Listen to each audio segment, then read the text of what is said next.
আপনার ছেলে হাফেজ হবে, আলেম হবে, কোরআন শিখবে, দ্বীন শিখবে, ইসলাম শিখবে।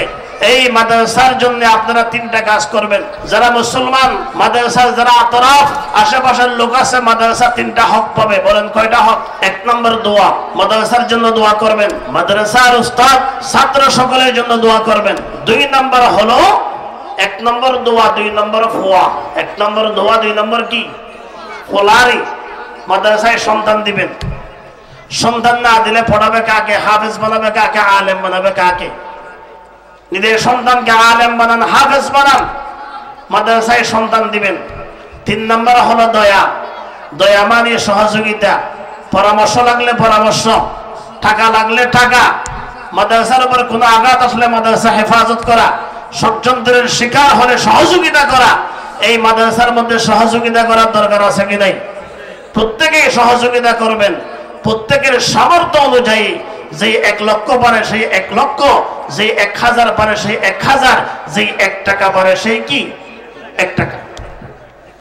অতএব মাদ্রাসার জন্য সব সময় সহযোগিতা করার জন্য রাজি আছেন কি নাই? রাজি আছেন, সব সময় সহযোগিতা করবেন।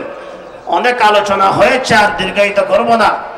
আল্লাহ পাক যত আলোচনা হয়েছে সমস্ত আলোচনাগুলা বুঝে সকলকে আমল করার তৌফিক নসিব করুন। বলেন আমিন।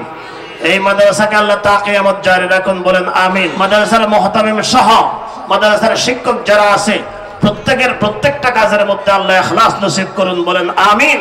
প্রত্যেকটা কাজ যেন ইখলাসের সহিত করতে পারে। আপনার সন্তানদের কাছে আমানত, অর্থ সম্পদ সবকিছু আমানত।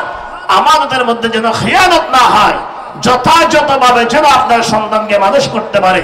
আপনার সন্তানকে আলেম হাফেজ করার জন্য যেন তারা চেষ্টা করতে পারে।